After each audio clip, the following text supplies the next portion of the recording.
Setelah sarapan pagi, dengan nada ketakutan anakku berkata, "Ibu, ayo cepat pergi dari rumah ini sekarang juga, kita dalam bahaya, Bu."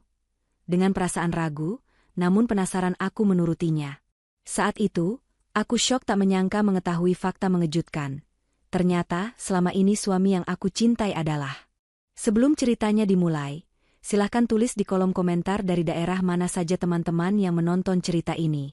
Jangan lupa like dan subscribe agar channel ini bisa semakin berkembang dan bisa mempersembahkan cerita yang lebih menarik lagi. Aroma kopi hitam yang pekat menyatu dengan harum nasi goreng kampung yang baru saja matang, mengisi seluruh penjuru dapur mungil di rumah itu. Sinar matahari pagi menembus jendela, melukiskan garis-garis hangat di atas meja makan kayu, tempat Indira sedang menata 3 piring dengan cekatan. Gerakannya ringan, hampir seperti menari, diiringi senyum tipis yang tak pernah benar-benar lepas dari bibirnya selama beberapa bulan terakhir.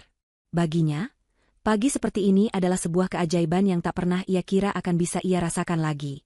Setahun yang lalu, setelah kepergian Vino, setiap pagi adalah sebuah perjuangan untuk sekadar membuka mata.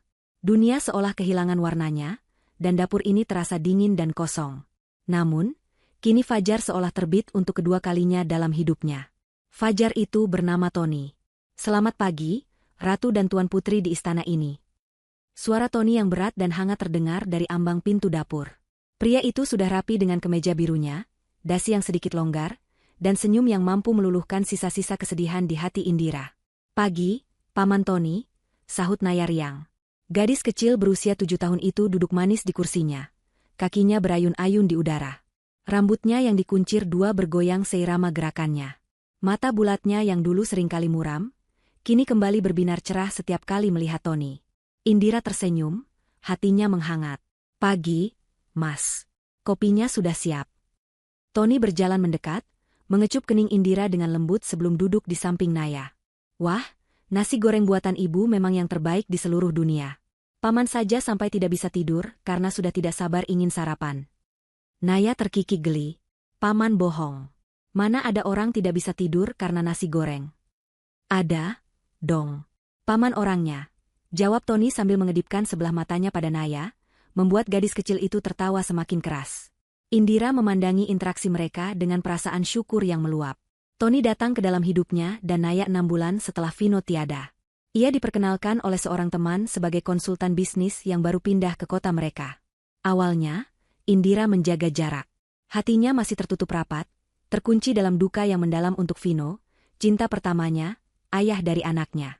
Tapi Tony berbeda. Ia tidak pernah memaksa.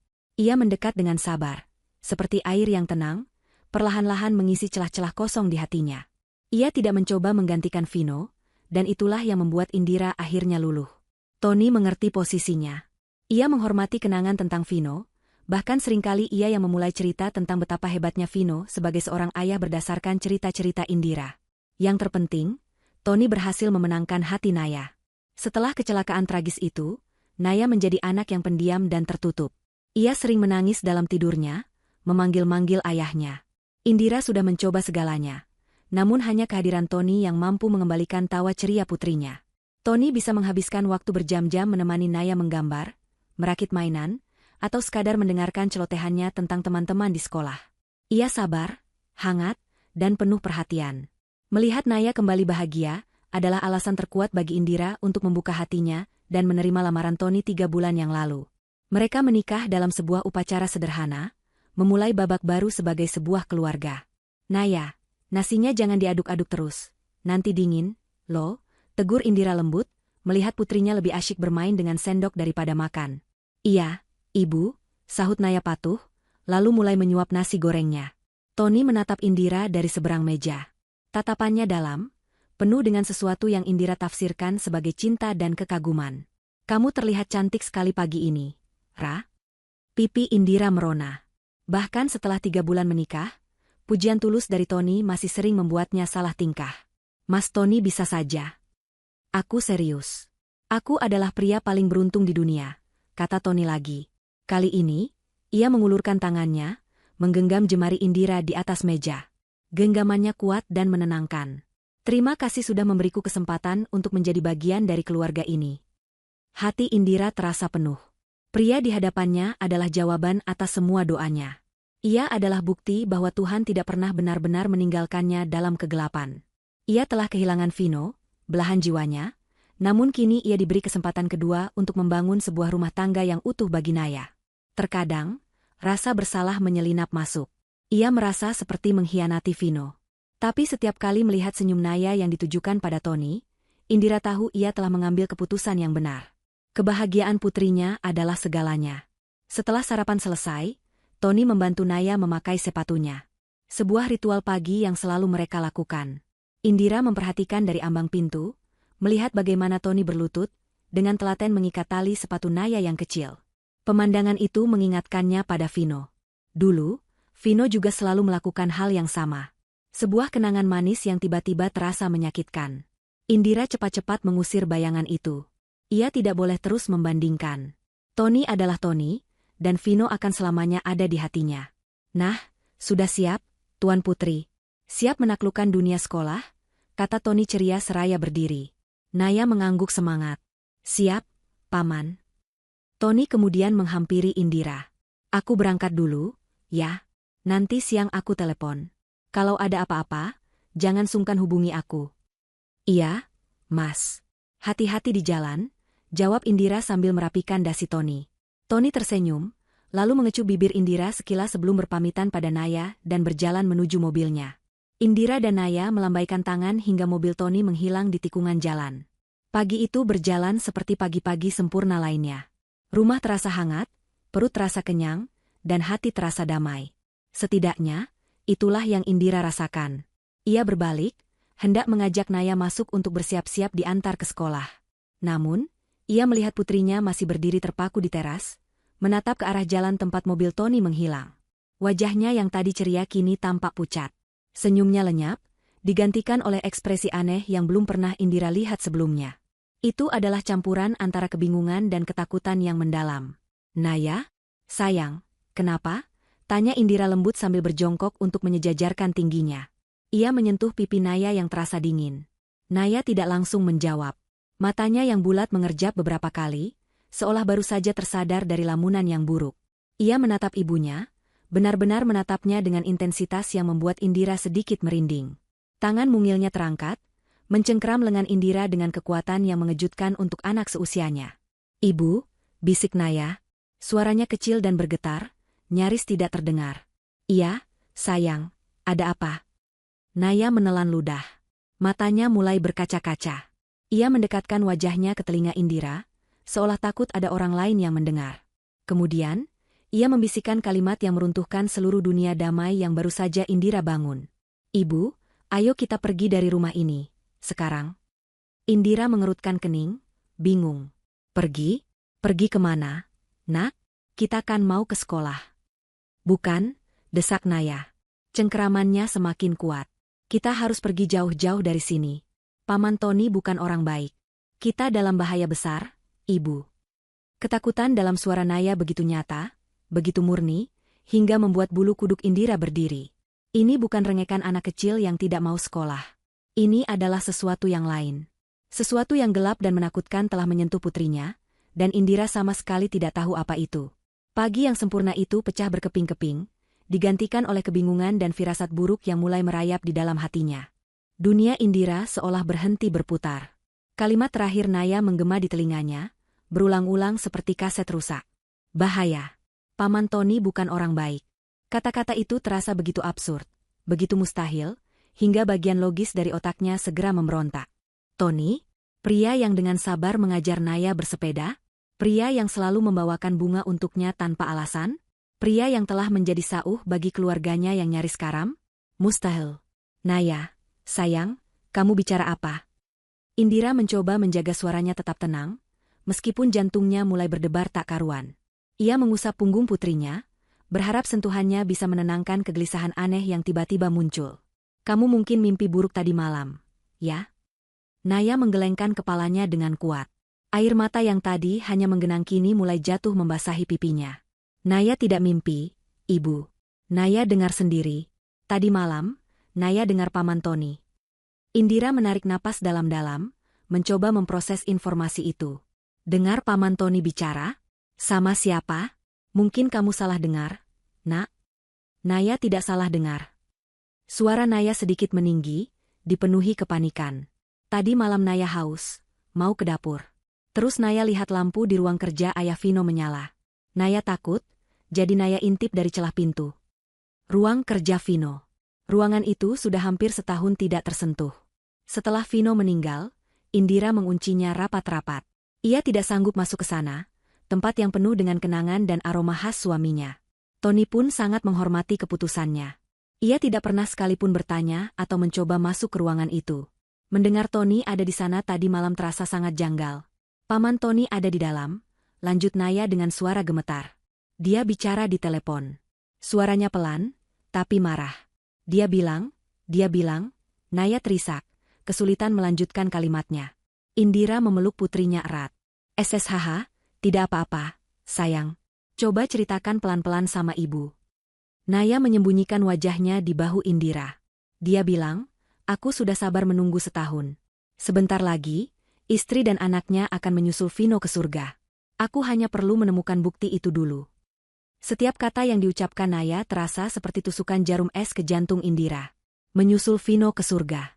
Kalimat itu begitu mengerikan, begitu spesifik. Ini bukan sesuatu yang bisa dikarang oleh imajinasi seorang anak 7 tahun. Tapi akal sehat Indira masih berteriak menolak. Mungkin Naya salah dengar. Mungkin ia salah mengartikan. Tony tidak mungkin. Dia tidak mungkin monster seperti itu. Namun, ketika Indira menatap wajah putrinya yang basah oleh air mata dan pucat karena ketakutan murni, pertahanannya mulai goyah. Insting seorang ibu adalah kekuatan purba yang seringkali melampaui logika. Dan saat ini, instingnya berteriak bahwa putrinya tidak berbohong. Ada bahaya yang sangat nyata sedang mengintai mereka. Tanpa berpikir panjang lagi, Indira membuat keputusan. Ia tidak tahu apakah Naya benar 100%, tapi ia tidak akan mengambil risiko. Keselamatan Naya adalah prioritas utamanya. Baiklah, kata Indira dengan suara tegas yang dibuat-buat untuk menyembunyikan getaran di dalamnya. Kita pergi sekarang. Ia tidak masuk untuk mengambil pakaian atau barang berharga. Ia hanya menyambar tas tangannya yang tergeletak di meja teras, memastikan dompet dan ponselnya ada di dalam, lalu menggandeng tangan Naya menuju garasi. Ia membuka pintu mobil dengan tergesa, memasangkan sabuk pengaman untuk Naya, lalu menyalakan mesin. Saat mobil mundur keluar dari halaman rumah, Indira melirik ke rumah mereka. Rumah yang tadinya terasa seperti surga yang aman, kini terlihat seperti sarang predator yang mengancam. Di dalam mobil, keheningan mencekam. Indira mengemudi tanpa tujuan, hanya mengikuti jalanan menjauh dari komplek perumahan mereka. Pikirannya berkecamuk. Ia mencoba menyusun kepingan-kepingan puzzle yang dilemparkan Naya padanya. Tony di ruang kerja Vino. Tony mencari sebuah bukti. Tony merencanakan kematian mereka. Semua terdengar seperti plot film thriller, bukan kenyataan hidupnya. Ia melirik Naya dari kaca spion. Gadis kecil itu duduk diam di kursi belakang, memeluk boneka beruangnya erat-erat. Matanya menatap kosong keluar jendela. Trauma dan ketakutan jelas tergambar di wajah mungilnya. Hati Indira terasa sakit.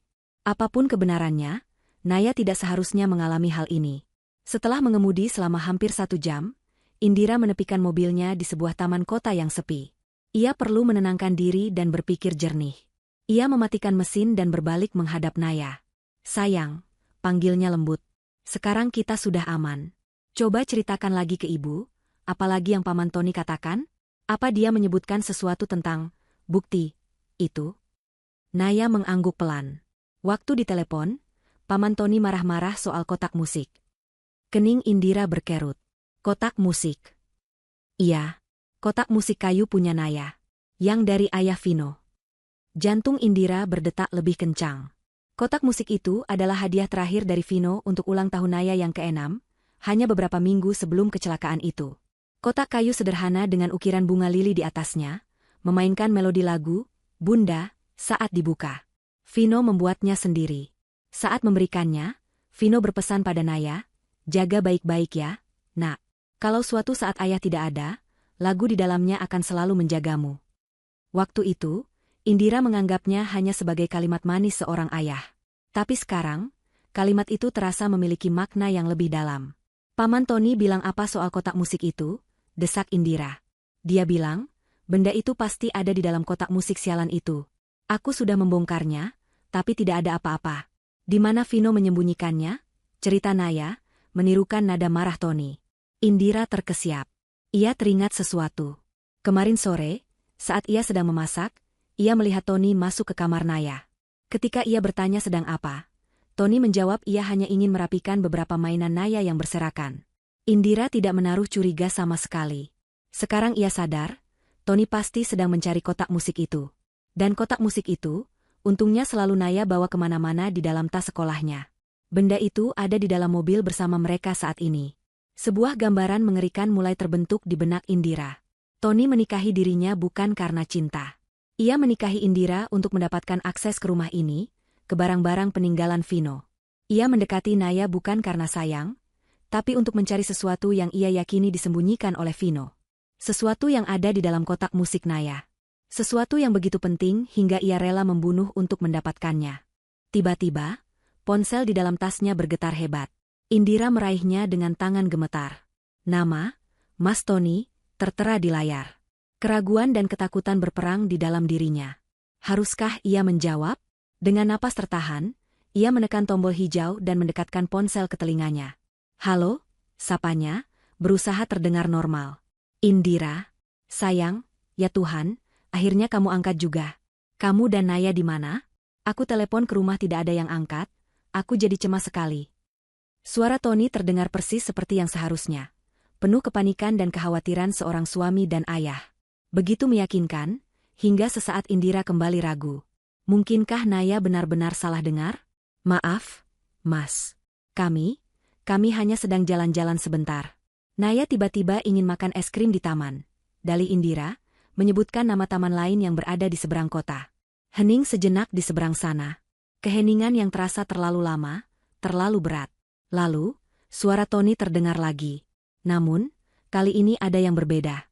Semua kehangatan dan kepanikan dalam suaranya lenyap tak berbekas, digantikan oleh nada dingin yang membuat darah Indira terasa membeku. Jangan berbohong padaku, Indira. Itu bukan lagi pertanyaan atau permintaan. Itu adalah sebuah pernyataan yang penuh ancaman. Aku tahu kamu tidak di taman itu. Sekarang, dengarkan aku baik-baik. Lanjut suara dingin itu. Cepat pulang. Bawa Naya kembali ke rumah. Jangan membuatku melakukan sesuatu yang akan kita sesali. Jangan paksa aku menjemputmu dengan caraku sendiri. Klik. Panggilan terputus. Indira masih memegang ponsel di telinganya, terpaku. Topeng itu telah lepas. Monster yang dibisikkan Naya kini telah menunjukkan wujud aslinya melalui suara di telepon. Setiap kata yang diucapkannya adalah konfirmasi atas mimpi buruk yang baru saja dimulai. Mereka tidak aman. Mereka sedang diburu. Dan pria yang selama ini tidur di sampingnya, yang ia kira adalah penyelamatnya, ternyata adalah iblis yang berencana mengirimnya dan putri satu-satunya untuk menyusul suaminya ke alam baka. Ponsel itu terlepas dari genggamannya yang lemas, jatuh ke lantai mobil tanpa suara. Ketakutan kini telah berganti menjadi teror yang mematikan. Ponsel yang terjatuh di lantai mobil seolah menjadi penanda dimulainya babak baru kehidupan Indira. Babak yang ia tidak pernah minta, di mana ia bukan lagi seorang istri yang berduka atau seorang ibu yang membangun kembali keluarganya, melainkan seorang buronan. Teror yang ditawarkan oleh suara dingin Tony di telepon begitu absolut, hingga melumpuhkan seluruh sistem sarafnya. Selama beberapa menit yang terasa seperti selamanya, ia hanya bisa duduk terpaku di kursi pengemudi, menatap kosong ke depan. Taman kota yang tadi tampak tenang kini terasa mengancam. Setiap pohon seolah memiliki mata, setiap embusan angin seolah membisikkan namanya. Ibu. Suara Naya yang lirih dan penuh kekhawatiran berhasil menembus selubung kepanikan Indira. Ibu tidak apa-apa. Indira tersentak. Ia menoleh ke belakang dan melihat sepasang mata bulat putrinya menatapnya dengan cemas. Wajah mungil itu adalah tamparan keras bagi Indira. Ia tidak punya waktu untuk hancur. Ia tidak punya kemewahan untuk menyerah pada rasa takut. Ada seorang anak perempuan yang bergantung sepenuhnya padanya. Naya adalah alasannya untuk bernapas. Dan sekarang, Naya adalah alasannya untuk berjuang. Dengan energi baru yang lahir dari keputusasaan, Indira kembali menegakkan tubuhnya. Ia meraih ponselnya, mengabaikan retakan tipis di layarnya. Pikirannya mulai bekerja cepat, memetakan pilihan. Mereka tidak bisa terus berada di mobil. Mereka butuh tempat berlindung, tempat di mana Tony tidak akan berpikir untuk mencari mereka. Rumah orang tuanya di luar kota adalah pilihan pertama yang terlintas. Namun ia segera menepisnya. Tony tahu alamat mereka.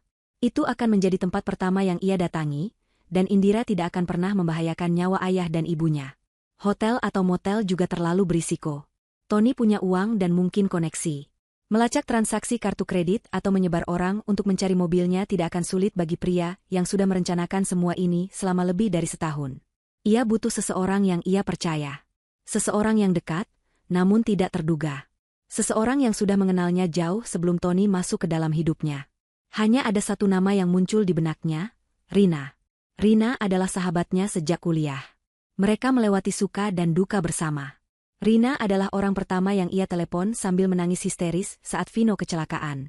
Rina juga yang dengan sabar menemaninya melewati hari-hari tergelapnya, membawakannya makanan meski Indira tidak mau makan, memaksanya keluar rumah meski Indira hanya ingin mengurung diri. Rina mengenal Tony, tapi hanya sebatas sebagai pria baik yang berhasil menyembuhkan luka sahabatnya. Rumah Rina adalah pilihan terbaik. Jaraknya hanya 30 menit dari taman itu.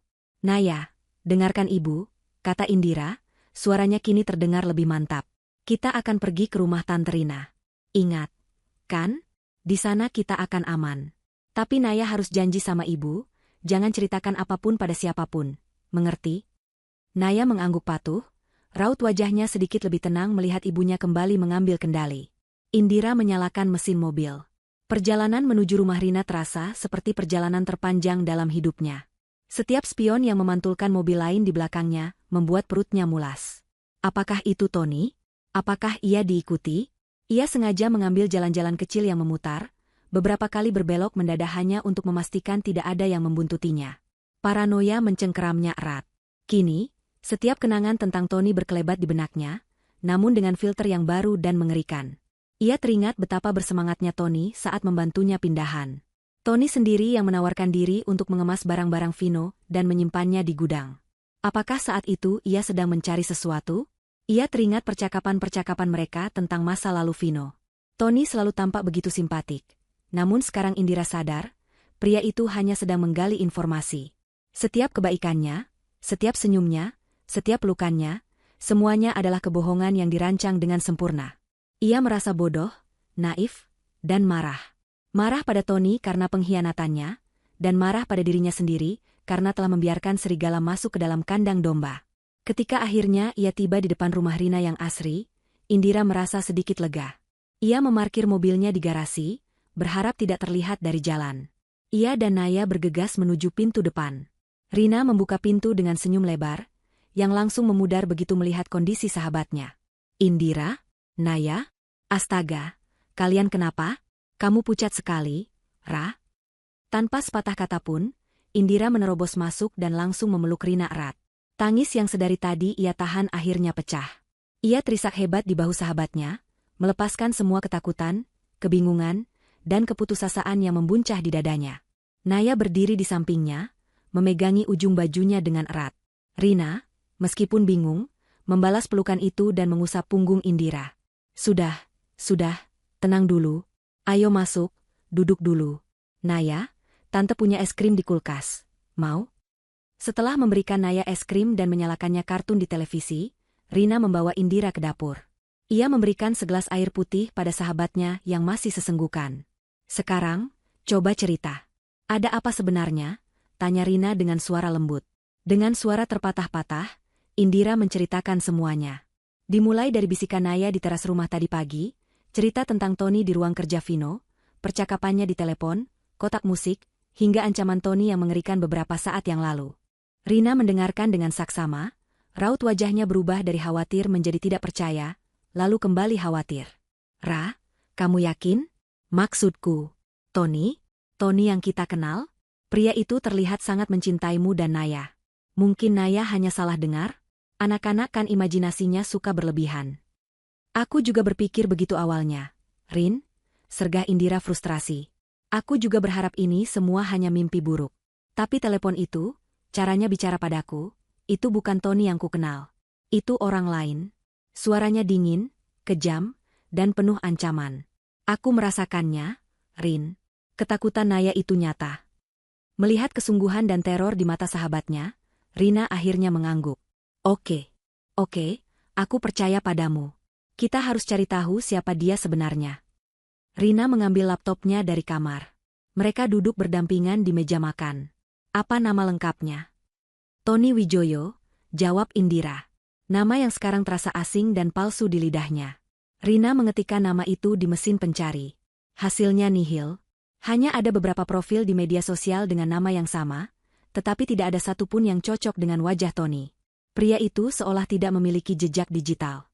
Tidak ada akun Facebook, Instagram, atau bahkan LinkedIn. Di zaman sekarang, hal itu sangat aneh dan mencurigakan. Dia seperti hantu, gumam Rina sambil terus mencari. Dia bilang dia konsultan bisnis, kan? Tapi tidak ada satupun nama perusahaannya yang muncul. Indira berusaha mengingat-ingat. Dia bilang dia bekerja lepas. Kebanyakan kliennya dari luar kota. Sebuah kebohongan lain yang sekarang terdengar begitu jelas. Indira memejamkan matanya, mencoba menggali memorinya lebih dalam. Sesuatu yang berhubungan dengan Vino. Sesuatu yang mungkin ia lewatkan. Lalu ia teringat. Foto.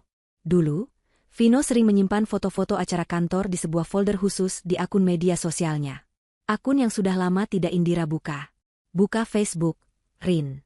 Cari akun almarhum Mas Vino, pinta Indira. Rina segera melakukannya. Mereka masuk ke dalam album foto berjudul Kantor Kenangan. Di dalamnya ada puluhan foto dari berbagai acara, rapat, perayaan ulang tahun, hingga acara tahunan perusahaan. Mata Indira memindai setiap wajah di dalam foto-foto itu dengan cepat. Ia terus menggulir ke bawah, kembali ke tahun-tahun sebelumnya. Dan kemudian, ia menemukannya. Di sebuah foto dari acara perayaan ulang tahun perusahaan 5 tahun yang lalu, di barisan paling belakang, berdiri seorang pria kurus dengan seragam staf level rendah. Wajahnya lebih muda, tapi Indira mengenali tatapan matanya. Itu Tony. Ia tidak tersenyum seperti karyawan lainnya. Ia menatap lurus ke arah panggung, tempat Vino sedang berdiri menerima penghargaan sebagai karyawan terbaik tahun itu. Di wajah Tony muda, terlukis ekspresi yang membuat perut Indira mual. Itu adalah tatapan penuh iri, dengki, dan kebencian yang teramat dalam. Itu dia, bisik Indira, jarinya menunjuk ke layar laptop. Rina membelalakan matanya. Ya Tuhan, jadi dia berbohong selama ini. Dia bukan orang baru. Kepingan puzzle itu mulai menyatu, membentuk gambaran yang mengerikan. Tony bukan sekadar penipu. Ia adalah seseorang dari masa lalu Vino, seseorang yang menyimpan dendam. Tapi dendam karena apa? Indira terus menelusuri daftar teman di akun Vino, mencari nama-nama kolega lama yang mungkin masih ia ingat. Tiba-tiba, sebuah nama membuatnya berhenti. Pak Budi. Beliau adalah atasan sekaligus mentor yang sangat dihormati oleh Vino. Pak Budi sudah pensiun, tapi Indira masih menyimpan nomor teleponnya. Dengan tangan gemetar, Indira meraih ponselnya dan mencari kontak Pak Budi. Jantungnya berdebar kencang saat ia menekan tombol panggil. Setelah 3 kali dering, sebuah suara ramah yang sudah berumur menjawab di seberang sana. Halo, ini Budi. Selamat siang, Pak Budi. Maaf mengganggu, ini saya Indira, istrinya almarhum Vino. Oh, Indira. Ya, tentu saja saya ingat. Apa kabar? Enduk? Sudah lama sekali. Ada apa? Indira menarik napas panjang. Begini, Pak. Saya hanya ingin bertanya sesuatu yang mungkin agak aneh. Dulu di kantor, apakah Bapak kenal dengan seseorang yang bernama Tony? Tony Wijoyo? Hening sejenak di ujung telepon. Keheningan yang membuat Indira semakin cemas. Akhirnya, Pak Budi menjawab, dan nada suaranya berubah menjadi sangat serius. Tony, tentu saja saya ingat anak itu. Kenapa kamu bertanya tentang dia? Enduk? Ada masalah. Saya hanya perlu tahu, Pak, siapa dia sebenarnya? Pak Budi terdengar menghela napas berat. Dia salah satu staf junior di divisi pemasaran. Anak yang pintar, tapi licik. Beberapa tahun lalu, dia dipecat langsung oleh Vino. Dipecat? Karena apa, Pak? Karena ketahuan mencoba menggelapkan dana perusahaan dan mencuri data klien. Vino yang menangkap basah perbuatannya. Vino memberinya pilihan, dilaporkan ke polisi atau mengundurkan diri dan mengembalikan semua kerugian. Anak itu memilih pilihan kedua, tapi dia pergi dengan penuh dendam. Suara Pak Budi terdengar semakin prihatin. Indira, kenapa kamu tiba-tiba menanyakan ini? Jangan-jangan. Indira tidak sanggup menjawab. Air matanya kembali mengalir. Kebenaran itu kini begitu telanjang dan brutal. Pak Budi seolah mengerti. Indira, kamu harus hati-hati dengan orang itu. Dia bukan orang baik. Pak Budi berhenti sejenak, seolah ragu untuk melanjutkan, sebelum akhirnya mengucapkan kalimat yang menjadi paku terakhir di peti mati semua keraguan Indira. Dulu, setelah dipecat, Tony pernah bilang ke beberapa orang sambil mabuk, "Suatu hari nanti, semua yang dimiliki Vino, termasuk keluarganya, akan jadi milikku." Waktu itu kami semua menganggapnya hanya bualan kosong orang yang sakit hati. Ponsel itu terlepas dari genggaman Indira untuk kedua kalinya hari itu. Kali ini, ponsel itu jatuh ke pangkuannya. Layarnya masih menyala menampilkan panggilan yang sudah terputus dari Pak Budi. Kalimat terakhir dari pria tua itu berputar-putar di kepalanya tanpa henti. "Semua yang dimiliki Vino, termasuk keluarganya, akan jadi milikku." Itu bukan bualan orang mabuk. Itu adalah sebuah sumpah. Sebuah rencana jangka panjang yang dingin dan penuh perhitungan. Tony telah merencanakan ini selama bertahun-tahun. Pernikahannya, kasih sayangnya pada Naya, semua kebaikannya, hanyalah bagian dari sebuah sandiwara besar untuk membalaskan dendamnya pada Vino. Dan bagian terakhir dari balas dendam itu adalah dengan mengambil alih semua milik Vino, lalu menyingkirkan pewaris yang sah, Indira dan Naya. Napas Indira terasa sesak, seolah ada tangan tak kasat mata yang mencekik lehernya. Ruangan dapur Rina yang hangat tiba-tiba terasa dingin dan menyempit. "Ra? Indira?" Suara Rina yang cemas membuyarkan lamunannya. Sahabatnya itu mengguncang bahunya dengan lembut. "Apa katanya? Apa kata Pak Budi?" Indira mengangkat kepalanya, menatap Rina dengan mata yang kosong. Dia sudah merencanakan ini sejak lama, Rin. Sejak dia dipecat oleh Mas Vino. Dia ingin merebut semuanya. Rina menutup mulutnya dengan tangan, matanya membelalak ngeri. Ya Tuhan, orang itu benar-benar psikopat. Kepanikan yang tadi sempat mereda kini kembali dengan kekuatan penuh, namun kali ini berbeda. Jika tadi adalah kepanikan seekor mangsa yang baru sadar diburu, kini kepanikan itu bercampur dengan amarah yang membara. Amarah karena telah dibodohi sedemikian rupa. Amarah karena Tony telah menodai kenangan suaminya dan menggunakan putrinya sebagai pion dalam permainan kejinya. Tidak, Indira tidak akan membiarkan pria itu menang. Ia tidak akan menjadi korban pasif dalam rencananya. Ia harus melawan. Buktinya, desis Indira, matanya berkilat tajam. Tony mencari sebuah bukti yang disembunyikan Mas Vino. Bukti yang ada di dalam kotak musik Naya. Kita harus menemukannya lebih dulu. Ia segera bangkit, berjalan cepat ke ruang tengah tempat Naya masih asyik menonton televisi, seolah tidak menyadari badai yang sedang melanda kehidupan ibunya. Tas sekolah Naya yang berwarna merah muda tergeletak di sofa. Dengan tangan sedikit gemetar, Indira membukanya dan mengeluarkan sebuah kotak kayu persegi. Itu adalah kotak musiknya. Terbuat dari kayu jati yang dipernis halus, dengan ukiran bunga lili yang rumit di bagian tutupnya. Indira mengusap ukiran itu dengan ibu jarinya. Ia ingat betul bagaimana Vino menghabiskan waktu berminggu-minggu di garasi untuk membuat kotak ini. Tangannya yang biasanya sibuk dengan laptop dan dokumen, dengan telaten mengukir setiap kelopak bunga. Kotak ini bukan sekadar mainan, ini adalah curahan cinta terakhir Vino untuk putri mereka. Dan sekarang, benda penuh kenangan ini menjadi pusat dari sebuah konspirasi pembunuhan. Mereka membawa kotak itu kembali ke meja makan. Naya ikut mengekor di belakang, penasaran. "Ibu mau apa dengan kotak musik Naya?" "Tidak apa-apa, sayang. Ibu dan Tante Rina hanya ingin melihatnya sebentar," jawab Indira menenangkan. Ia meletakkan kotak itu di atas meja. Untuk sesaat, mereka bertiga hanya memandanginya dalam diam. Benda itu tampak begitu normal, begitu polos. Sulit dipercaya di dalamnya tersembunyi sebuah rahasia yang bisa membuat seseorang membunuh. Indira membukanya perlahan. Patung balerina kecil di dalamnya mulai berputar, diiringi alunan melodi lagu, Bunda, yang lembut dan familiar. Melodi yang biasanya menenangkan, kini terdengar begitu menakutkan, seolah menjadi lagu pengiring untuk sebuah tragedi. "Kita harus memeriksanya dengan teliti," kata Rina. Mereka mulai bekerja. Rina mengambil senter kecil, menyorot ke setiap sudut di dalam kotak. Indira mengetuk-ngetuk setiap sisi kayu, mencoba mendengar jika ada bagian yang kopong. Mereka menekan-nekan ukiran bunga, berharap salah satunya adalah tombol rahasia. Mereka bahkan mencoba mencungkil lapisan bludru merah di bagian dasarnya. Hasilnya nihil. Kotak itu tampak kokoh dan solid. Tidak ada celah, tidak ada tombol, tidak ada petunjuk apapun. Rasa frustrasi mulai menjalari Indira. Apakah Naya salah? Apakah Tony salah?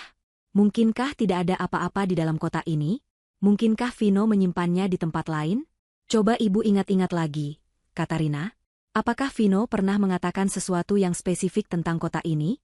petunjuk sekecil apapun. Indira memejamkan matanya, memaksa otaknya bekerja. Ia memutar kembali kenangan hari ulang tahun Naya. Vino memberikan kotak itu, Naya membukanya dengan gembira, melodi pun mengalun. Lalu Vino mengucapkan kalimat itu, "Jaga baik-baik ya, nak. Kalau suatu saat ayah tidak ada, lagu di dalamnya akan selalu menjagamu." Lagu di dalamnya. Bukan kotaknya. Lagunya. Lagunya, bisik Indira, matanya terbuka. Vino bilang, lagunya yang akan menjaga Naya. Apa maksudnya? Tanya Rina bingung. Indira sendiri tidak tahu. Ia menatap kotak musik yang lagunya sudah berhenti. Patung balerina itu kembali diam. Dengan putus asa, ia memutar kembali engkol di samping kotak itu, dan melodi yang sama kembali terdengar. Mereka mendengarkannya sampai selesai. Tidak terjadi apa-apa. Naya, yang sedari tadi hanya memperhatikan dengan wajah bingung, tiba-tiba berkata, "Ayah tidak begitu caranya." Indira dan Rina serempak menoleh pada Naya. "Maksudmu, sayang?" tanya Indira. "Waktu ayah kasih kotak ini, ayah putar lagunya 3 kali. Terus, setelah lagunya berhenti, ayah putar engkolnya ke belakang sedikit. Katanya itu cara rahasianya." Celoteh Naya polos. "Sebuah cara rahasia." Jantung Indira berdebar kencang. Itu dia. Petunjuk yang mereka cari. Sesuatu yang hanya diketahui oleh seorang anak kecil, terlalu sepele untuk diingat oleh orang dewasa, namun menjadi kunci dari segalanya.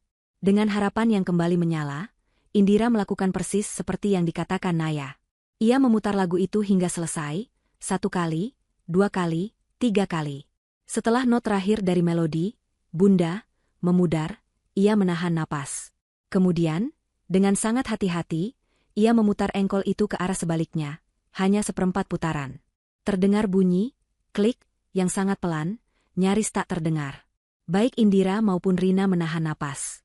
Mereka saling berpandangan. Lalu, Indira melihatnya. Bagian dasar kotak yang tadi mereka coba cungkil, kini sedikit terangkat di salah satu sisinya, membentuk celah setipis rambut. Dengan ujung kukunya, Indira mengangkat lapisan bludru itu. Ternyata itu adalah sebuah penutup yang dibuat dengan sangat presisi. Di bawahnya, terdapat sebuah kompartemen rahasia yang dangkal. Isinya bukan dokumen atau perhiasan. Di dalamnya hanya ada 2 benda kecil. Sebuah kartu memori SD card berwarna hitam, dan secari kertas kecil yang terlipat rapi. Tangan Indira gemetar hebat saat ia mengambil 2 benda itu. Rasanya seperti menyentuh warisan terakhir dari suaminya. Dengan jantung berdebar di dada, ia membuka lipatan kertas itu. Kertas itu berisi tulisan tangan Vino yang sangat ia kenali. Tulisan tangan yang rapi dan tegas. Pesan terakhir dari pria yang sangat ia cintai. "Indira, cintaku. Jika kau membaca ini, artinya aku gagal melindungimu dari dia. Jangan percaya pada siapapun di sekitarku." Suara di dalam kartu ini adalah satu-satunya senjatamu untuk melindungi dirimu dan Naya. "Aku mencintaimu, selamanya. Vino." Air mata kembali membasahi pipi Indira. Namun kali ini bukan air mata ketakutan. Ini adalah air mata duka, rindu, sekaligus kekuatan. Vino tahu. Entah bagaimana, suaminya sudah tahu bahwa ia dalam bahaya. Ia tahu siapa musuhnya. Dan sebelum ia pergi, ia telah meninggalkan sebuah senjata terakhir untuk keluarganya. Senjata itu kini ada di genggaman Indira. Sebuah kartu memori kecil yang menyimpan suara kebenaran. Pesan terakhir dari Vino terasa seperti sebuah pelukan hangat sekaligus tamparan keras bagi Indira. Di satu sisi, ia merasakan kembali cinta suaminya yang begitu besar, sebuah cinta yang bahkan melampaui kematian untuk melindunginya. Di sisi lain, pesan itu adalah konfirmasi final dari mimpi buruk yang sedang ia jalani. Vino tahu ia dalam bahaya. Vino tahu siapa musuhnya, yang ia sebut sebagai dia. Dan kini, senjata terakhir peninggalan Vino, sebuah kartu memori seukuran kuku, tergeletak di telapak tangannya yang gemetar. Benda kecil itu terasa begitu berat, seolah menanggung beban kebenaran, keadilan, dan nyawa mereka. "Apa isinya?" bisik Rina, matanya tertuju pada kartu memori itu. "Menurutmu apa yang Vino rekam?" Indira menggeleng, tidak sanggup berbicara. Pikirannya melayang pada hari-hari terakhir sebelum kecelakaan Vino. Apakah suaminya tampak cemas? Apakah ada yang berbeda dari sikapnya? Indira mencoba mengingat, namun ingatannya kabur, tertutup oleh kabut duka yang tebal. Ia hanya ingat Vino menjadi sedikit lebih pendiam, seringkali tenggelam dalam pikirannya sendiri. Waktu itu, Indira mengira suaminya hanya lelah karena pekerjaan. Sekarang ia sadar, Vino sedang berada dalam pertarungan yang tidak ia ceritakan pada siapapun. Pertarungan yang pada akhirnya merenggut nyawanya. Kita harus mendengarkannya, kata Indira, suaranya serak. Keputusan itu terasa seperti melompat dari tebing tanpa tahu apa yang ada di bawahnya. Ia tahu apapun yang ada di dalam rekaman itu akan menyakitkan, akan menghancurkan hatinya sekali lagi. Tetapi, ia juga tahu bahwa ia harus mendengarnya. Ia berutang pada Vino, dan ia butuh kekuatan untuk melindungi Naya. Rina mengangguk mengerti. Laptopku punya slot untuk kartu memori. Ayo. Mereka kembali ke meja makan. Naya, yang sedari tadi memperhatikan dengan diam, kini mendekat. Ibu, itu apa? Tanyanya sambil menunjuk kartu memori di tangan Indira. Indira menatap putrinya, berusaha tersenyum meski hatinya terasa seperti diremas. Ini pesan dari ayah, sayang. Ibu harus mendengarkannya, ya? Naya mengangguk pelan, seolah mengerti kesakralan momen itu. Ia menarik sebuah kursi dan duduk di samping ibunya, memegang tangan Indira dengan erat, memberikan kekuatan dalam diam. Dengan tangan yang masih gemetar, Indira memasukkan kartu memori itu ke dalam slot di samping laptop Rina. Sebuah tindakan sederhana yang terasa begitu monumental. Beberapa detik kemudian, sebuah folder muncul di layar. Di dalamnya hanya ada satu file. Sebuah file audio dengan nama yang membuat jantung Indira berhenti sejenak, untuk _Indira_ dan _Naya. Indira menarik napas panjang, mengumpulkan seluruh sisa keberaniannya. Ia mengarahkan kursor ke file itu. Di sampingnya, Rina menggenggam bahunya, sementara di sisi lain, genggaman tangan Naya semakin erat. Dengan satu klik, ia membuka file itu. Keheningan. Selama beberapa detik pertama, yang terdengar hanyalah suara statis yang berdesis. Lalu, perlahan-lahan, suara latar mulai terdengar. Suara pendingin ruangan, ketukan jari di atas meja, helaan napas yang berat. Itu suara napas Vino. Indira akan mengenalinya dimanapun. Mendengarnya lagi setelah setahun terasa seperti hantaman godam di dadanya. Begitu nyata, begitu hidup. Air mata mulai mengalir tanpa bisa ia cegah. Kemudian, suara Vino terdengar. Jelas dan tegas. Terima kasih sudah datang, Tony. Jantung Indira mencelos. Jadi, rekaman ini adalah pertemuan terakhir mereka. Vino pasti sudah tahu ia akan dijebak, dan ia sengaja merekamnya. Suara Tony terdengar di rekaman itu, terdengar santai dan sedikit arogan. Tentu saja, bos. Ada apa memanggilku ke ruanganmu selarut ini? Merindukanku? Aku tidak punya waktu untuk basa-basimu, jawab Vino, nadanya datar dan dingin. Aku tahu semua yang kau lakukan. Skema pencucian uang melalui proyek fiktif di Kalimantan. Penggelapan dana melalui faktur palsu. Semuanya. Terdengar suara tawa kecil dari Tony. Tawa yang sama yang sering Indira dengar di meja makan. Tawa yang tadinya terdengar hangat, kini terdengar begitu mengerikan. Wow, kau benar-benar bekerja keras. Ya, tapi sayang sekali, Vino, kau tidak punya bukti apapun. Oh, ya. Suara Vino terdengar tenang. Terdengar bunyi lembaran kertas yang diletakkan di atas meja. Ini adalah salinan transfer dana ke rekening pribadimu di luar negeri. Ini rekaman percakapanmu dengan pemasok fiktif yang kau buat. Dan ini adalah kesaksian dari 3 orang di bagian keuangan yang kau paksa untuk memalsukan laporan. Aku punya semuanya, Tony. Semua bukti yang kubutuhkan untuk mengirimu ke penjara selama 20 tahun. Keheningan total dalam rekaman itu selama beberapa detik. Indira bisa membayangkan wajah Tony yang sombong berubah menjadi pucat pasi. Apa maumu? Tanya Tony akhirnya, suaranya tidak lagi santai. Ada nada terdesak di dalamnya. Aku ingin kau menandatangani surat pengakuan ini, jawab Vino. Dan kau kembalikan setiap sen yang kau curi dari perusahaan ini. Setelah itu, pergilah sejauh mungkin dan jangan pernah menunjukkan wajahmu lagi di kota ini. Aku memberimu kesempatan untuk tidak membusuk di penjara. Lakukan ini demi keluargamu. Keluargaku? Suara Tony terdengar seperti desisan ular. Kau bicara tentang keluarga? Kau, yang punya segalanya? Rumah besar, istri cantik, anak yang lucu. Sementara aku harus berjuang untuk setiap receh, dipermalukan di depan semua orang, dipecat olehmu hanya karena kesalahan kecil. Itu bukan kesalahan kecil, Tony. Kau mencuri. Dan aku melindungimu dari hukuman penjara. Balas Vino, suaranya mulai meninggi. Melindungiku? Kau menghancurkanku, teriak Tony. Tiba-tiba, suara di rekaman itu menjadi kacau. Terdengar suara kursi yang didorong ke belakang dengan kasar, disusul suara benturan keras. Indira memekik tertahan. Rina memeluknya erat. Naya menyembunyikan wajahnya di lengan ibunya. Arg!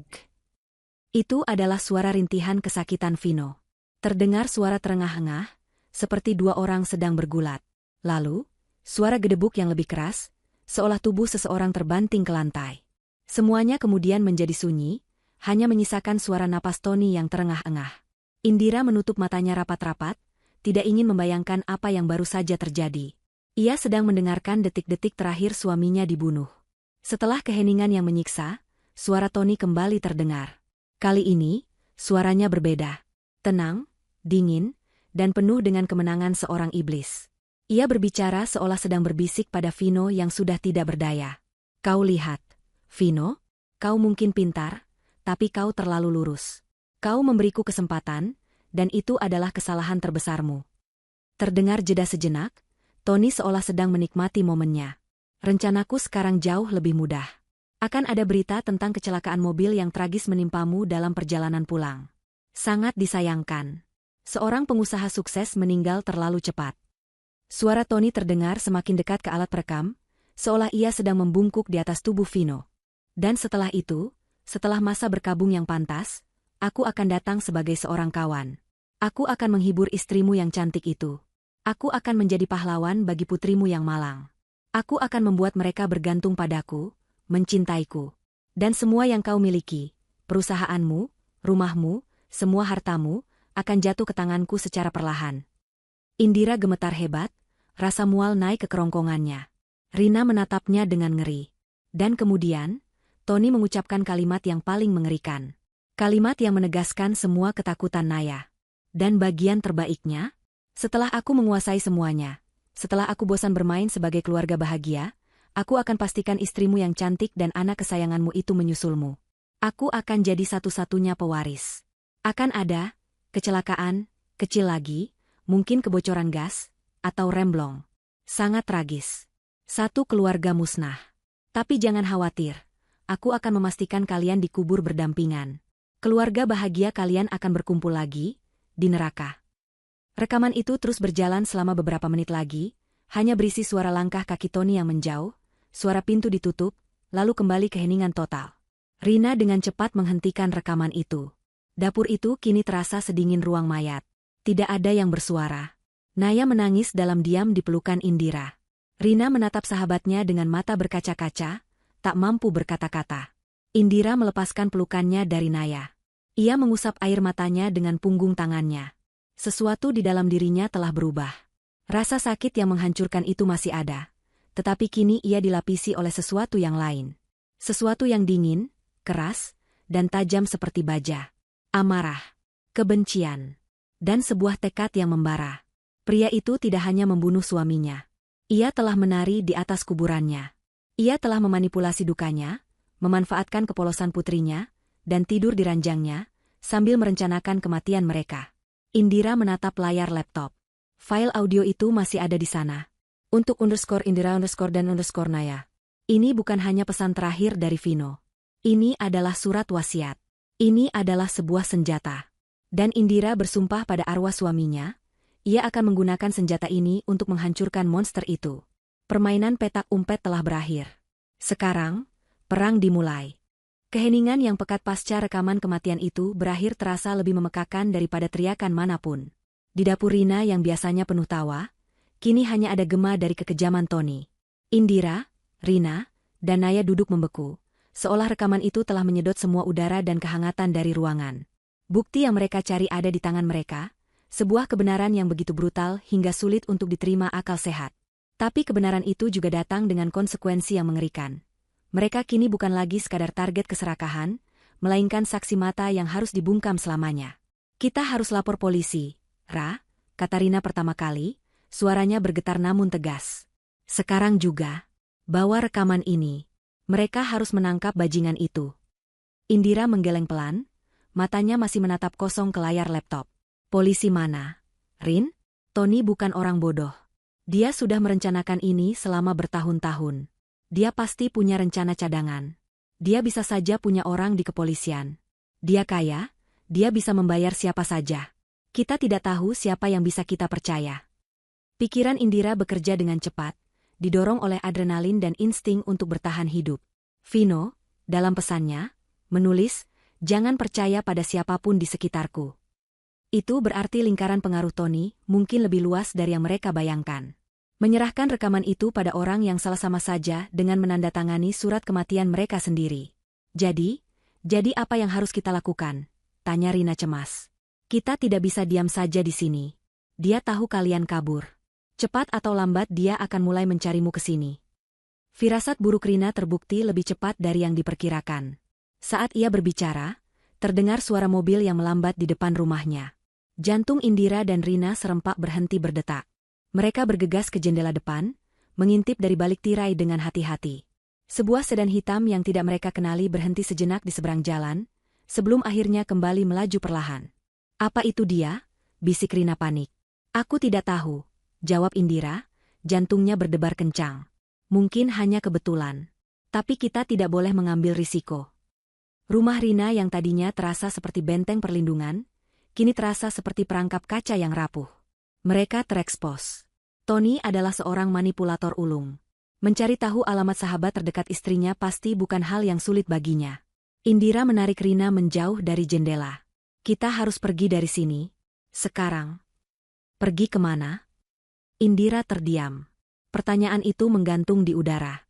Mereka tidak punya tujuan. Mereka terisolasi. Tony pasti sudah mengantisipasi pelarian mereka. Tiba-tiba, Rina teringat sesuatu. Televisi. "Coba kita nyalakan televisi. Mungkin ada berita, mungkin polisi sudah mengeluarkan pengumuman orang hilang." Rina meraih remote dan menyalakan televisi di ruang tengah. Ia mencari saluran berita lokal. Dan apa yang mereka lihat selanjutnya membuat darah mereka terasa lebih dingin.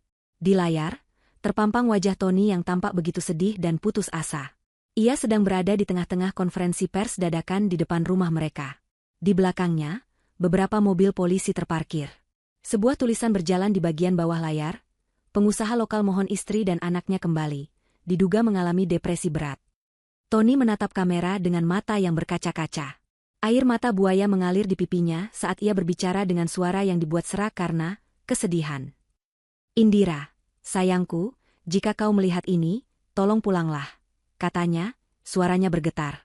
"Aku tahu kau masih sangat berduka atas kepergian Vino. Aku tahu beban ini sangat berat untukmu.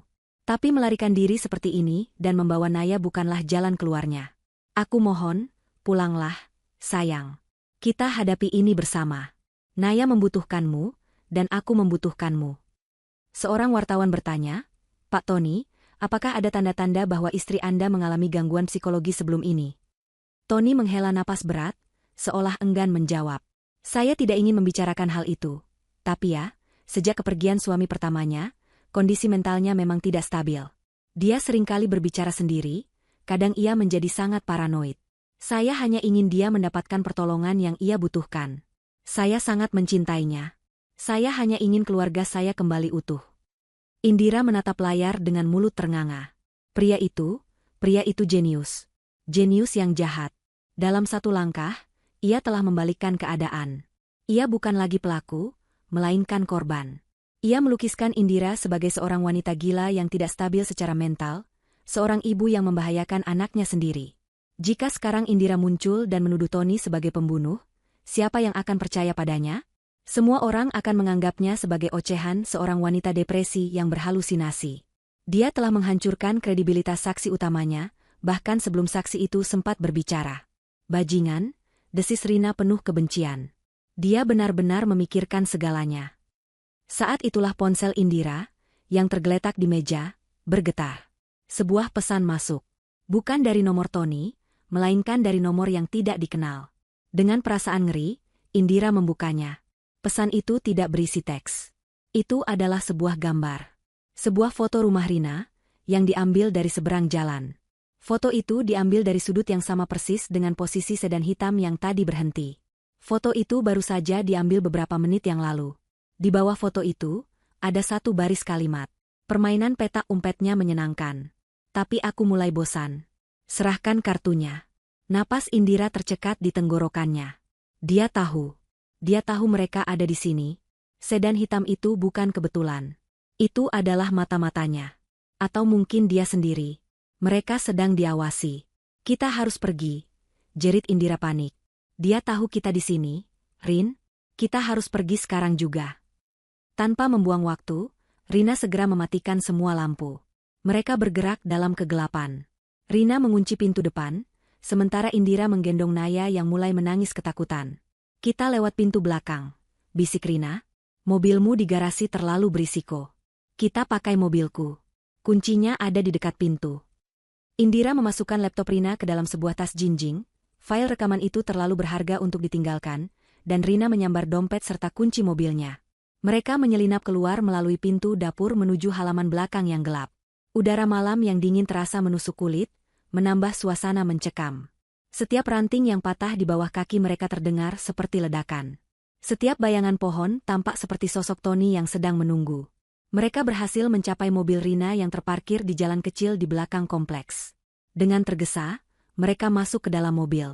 Rina menyalakan mesin sepelan mungkin dan melaju tanpa menyalakan lampu depan, hingga mereka berada beberapa blok jauhnya. Di dalam mobil yang melaju menembus kegelapan malam, Indira menoleh ke belakang, menatap rumah sahabatnya yang semakin menjauh. Ia baru saja menyeret satu-satunya orang yang ia percaya ke dalam bahaya yang mematikan. Perasaan bersalah menghantamnya. Maafkan aku, Rin, bisik Indira. Aku sudah membahayakanmu. Rina yang fokus mengemudi, meliriknya sekilas. Jangan bicara omong kosong. Kau sahabatku. Masalahmu adalah masalahku. Ia berhenti sejenak, lalu bertanya dengan nada serius. Sekarang, kemana kita, Ra? Indira menatap kartu memori yang masih ia genggam erat di tangannya. Senjata peninggalan Vino. Tony menginginkan kartu ini. Itu artinya, kartu ini adalah satu-satunya alat tawar yang mereka miliki. Mereka tidak bisa terus berlari. Lari hanya akan menunda kematian. Tony terlalu pintar, terlalu punya banyak sumber daya. Sebuah ide gila dan nekat mulai terbentuk di benak Indira. Jika mereka tidak bisa lari dari sang predator, maka mereka harus memancingnya masuk ke dalam perangkap.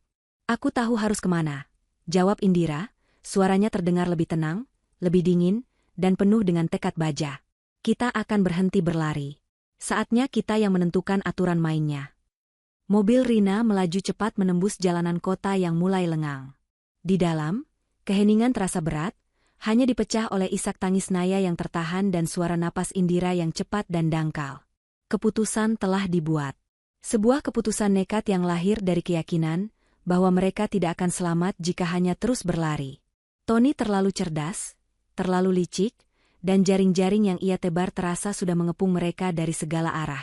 Satu-satunya jalan keluar adalah dengan menghadapi laba-laba itu di sarangnya, dengan umpan yang ia paling inginkan. Kita butuh tempat untuk berpikir, Ra, kata Rina memecah keheningan, matanya awas menatap jalanan di depan dan kaca spion secara bergantian. Tempat yang aman dan anonim. Indira mengangguk, pikirannya sudah bekerja beberapa langkah ke depan. Cari motel kecil di pinggir kota. Yang tidak terlalu mencolok, yang pembayarannya bisa tunai. Aku masih punya cukup uang di dompet. Rina mengerti maksudnya. Transaksi elektronik apapun akan meninggalkan jejak yang bisa dilacak oleh Tony. Mereka harus menghilang dari peta, setidaknya untuk beberapa jam ke depan, untuk merencanakan langkah mereka selanjutnya. Setelah sekitar 45 menit berkendara menuju arah luar kota, mereka menemukan apa yang mereka cari. Sebuah motel tua bernama Wisma Melati, yang tampak sedikit usang, terjepit di antara deretan ruko yang sebagian besar sudah tutup. Tempat itu sempurna dalam ketidaksempurnaannya, terlalu sederhana untuk menarik perhatian siapapun. Rina memarkir mobilnya di bagian belakang gedung, di sudut yang gelap.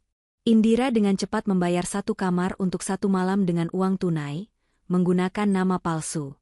Kamar motel itu sendiri terasa menyesakkan. Dindingnya bercat kusam, udaranya pengap berbau disinfektan murah, dan hanya ada satu ranjang besar dengan sprei yang sudah menipis. Ini adalah dunia yang sangat berbeda dari rumah mereka yang nyaman, sebuah pengingat brutal tentang seberapa jauh mereka telah jatuh hanya dalam waktu kurang dari 12 jam. Rina segera menutup tirai jendela yang tipis, sementara Indira menidurkan Naya di ranjang. Gadis kecil itu akhirnya tertidur karena kelelahan, wajahnya yang damai masih menyisakan jejak air mata. Melihat putrinya, Gelombang amarah baru kembali membakar semangat Indira. Ia melakukan semua ini untuk Naya. Untuk masa depan Naya yang bebas dari bayang-bayang monster itu. Baiklah, kata Indira, suaranya pelan namun mantap. Ia duduk di kursi kayu yang reot, berhadapan dengan Rina yang duduk di tepi ranjang. Di antara mereka, di atas meja kecil, tergeletak laptop Rina. Kita punya senjatanya. Sekarang kita butuh sekutu. Pak Budi, sahut Rina langsung. Dia terdengar sangat prihatin di telepon. Dia percaya padamu. Dia orang yang paling mungkin bisa membantu. Indira setuju. Pak Budi adalah satu-satunya jembatan ke masa lalu Vino yang masih bisa ia percaya. Beliau adalah sosok ayah. Seorang pria dari generasi yang masih memegang teguh kehormatan dan kebenaran. Dengan tangan yang kini lebih stabil, Indira kembali menghubungi nomor Pak Budi. Indira, jawab Pak Budi langsung. Suaranya terdengar cemas. Saya dari tadi mengkhawatirkanmu. Kamu baik-baik saja? Saya dan Naya aman untuk sementara, Pak, jawab Indira. Tapi saya butuh bantuan. Bantuan yang sangat besar. Katakan saja apa yang bisa Bapak bantu, enduk. Apapun. Indira menarik napas dalam-dalam, lalu ia menceritakan semuanya secara detail. Tentang isi rekaman itu, tentang pengakuan Tony atas pembunuhan Vino, tentang rencananya untuk membunuh Indira dan Naya, tentang bagaimana Tony memfitnahnya di televisi, dan tentang bagaimana mereka sekarang sedang diburu. Di seberang telepon, Pak Budi mendengarkan tanpa menyela. Indira bisa mendengar napasnya yang tertahan, sesekali terdengar geraman marah yang pelan. Setelah Indira selesai bercerita, keheningan menyelimuti selama beberapa saat sebelum Pak Budi akhirnya berbicara. Suaranya kini terdengar keras dan penuh amarah. Kurang ajar anak itu. Beraninya dia. Vino sudah memberinya ampun, tapi dia malah membalasnya dengan cara sekeji ini. Ia berhenti sejenak, menenangkan dirinya. Baik, Indira. Dengarkan Bapak baik-baik. Kamu sudah benar dengan tidak langsung pergi ke polisi. Di tingkat ini, kita tidak tahu siapa kawan siapa lawan. Tapi Bapak kenal seseorang. Namanya Heru. Dia sekarang menjabat sebagai kepala unit reserse kriminal. Dia orang lama, polisi jujur yang tidak bisa dibeli. Bapak akan hubungi dia sekarang. Bapak akan jelaskan situasinya. Tapi dia butuh bukti itu. Saya tidak akan menyerahkan bukti ini begitu saja, Pak, kata Indira tegas. Tony terlalu licik. Dia bisa saja punya pengacara hebat yang memutarbalikkan fakta. Saya tidak mau ada celah sedikitpun baginya untuk lolos. Saya mau dia tertangkap basah. Pak Budi terdiam, seolah mencerna keberanian baru dalam suara Indira. Apa rencanamu? Dan di sanalah, di dalam kamar motel yang pengap itu, sebuah rencana berbahaya mulai terbentuk. Indira menguraikan idenya, memancing Tony ke sebuah pertemuan dengan iming-iming kartu memori itu. Mereka akan memilih lokasi, waktu, dan aturan mainnya. Mereka butuh tim dari Pak Heru untuk menyadap pertemuan itu dan menangkap Tony setelah ia kembali mengakui kejahatannya. Ini sangat berbahaya, enduk, kata Pak Budi ragu. Kamu akan menempatkan dirimu sebagai umpan. Saya sudah menjadi umpan sejak saya menikah dengannya, Pak, jawab Indira dingin. Setidaknya kali ini, saya yang memegang tali pancingnya. Setelah diskusi panjang dan menegangkan, Pak Budi akhirnya setuju. Beliau berjanji akan segera menghubungi detektif Heru dan mengatur semuanya. Beliau akan menelepon kembali dalam 1 jam dengan instruksi selanjutnya. 1 jam penantian itu terasa seperti setahun. Indira dan Rina mondar-mandir di kamar sempit itu, pikiran mereka dipenuhi berbagai skenario terburuk. Bagaimana jika Pak Heru tidak percaya? Bagaimana jika Tony tidak mengambil umpannya? Bagaimana jika sesuatu berjalan salah? Tepat 1 jam kemudian, telepon berdering. Itu Pak Budi. Sudah beres, katanya tanpa basa-basi. Pak Heru percaya. Dia marah besar setelah mendengar ceritanya. Dia akan membentuk tim kecil yang terdiri dari orang-orang kepercayaannya. Sekarang, tugasmu adalah memancing harimau itu keluar dari kandangnya. Atur waktu dan tempatnya. Beritahu Bapak, dan tim Pak Heru akan siap di sana. Jantung Indira berdebar kencang. Inilah saatnya. Ia menatap Rina, yang memberinya anggukan penguat. Lokasinya, kata Indira perlahan, mengingat-ingat detail dari suara latar rekaman Vino. Suara debur ombak, peluit kapal yang sayup-sayup terdengar. Gudang tua di area pelabuhan. Gudang nomor 7. Itu adalah gudang pertama yang disewa perusahaan Mas Vino saat merintis usaha. Tony pasti tahu tempat itu. Tempat itu punya banyak kenangan, dan sekarang akan menjadi saksi akhirnya. Baik. Gudang nomor 7, ulang Pak Budi. Kapan? Malam ini. Pukul 11, jawab Indira. Ia tidak ingin memberi Tony banyak waktu untuk berpikir atau menyelidiki. Semakin cepat, semakin baik. Bapak akan sampaikan. Hati-hati, Enduk. Kami semua akan menjagamu, kata Pak Budi sebelum menutup telepon. Sekarang bagian tersulit. Indira harus menelepon sang monster. Ia mengambil ponsel sekali pakai yang baru saja mereka beli, bersama kartu perdana baru di sebuah kios kecil.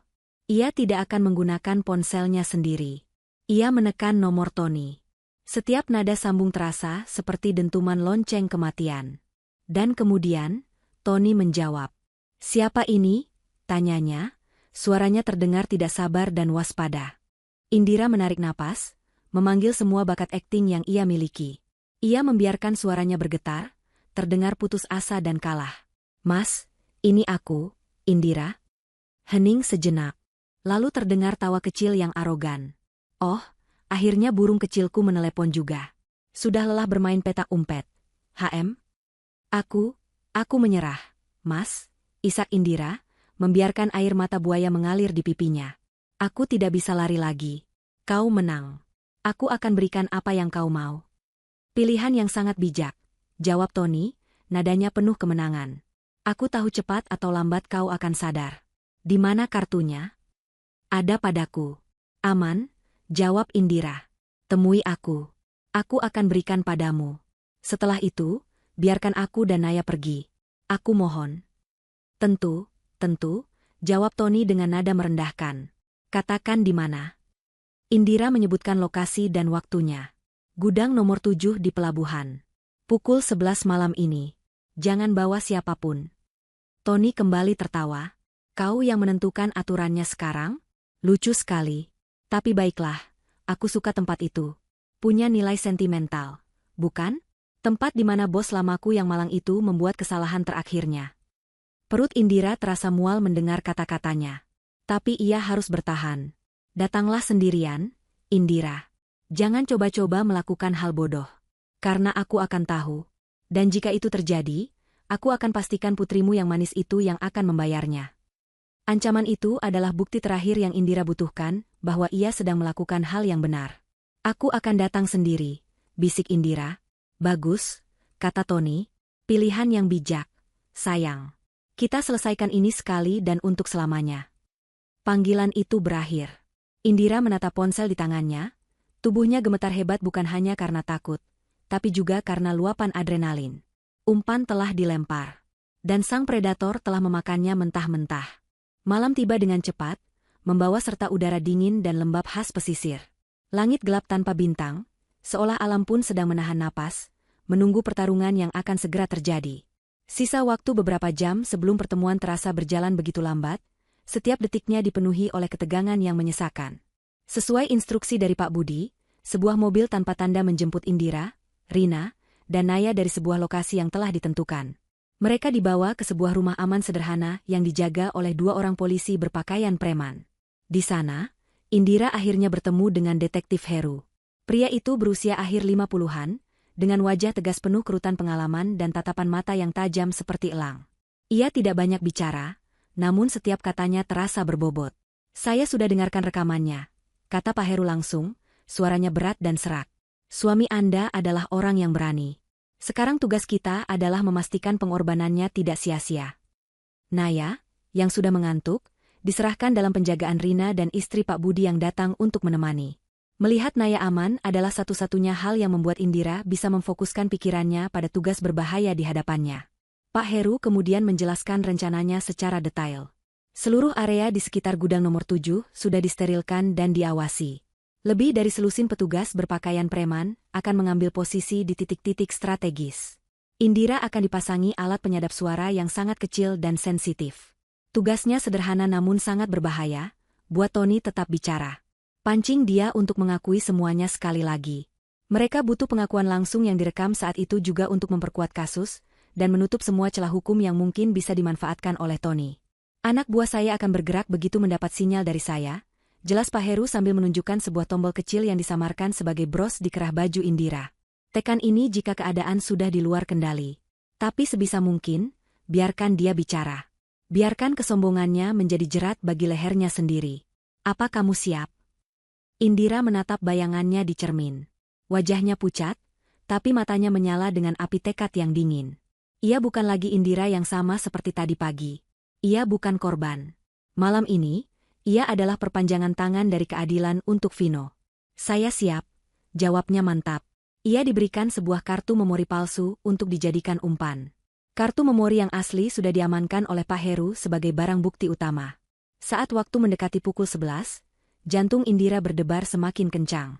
Ia diantar menuju lokasi dengan mobil biasa, dikemudikan oleh seorang polwan.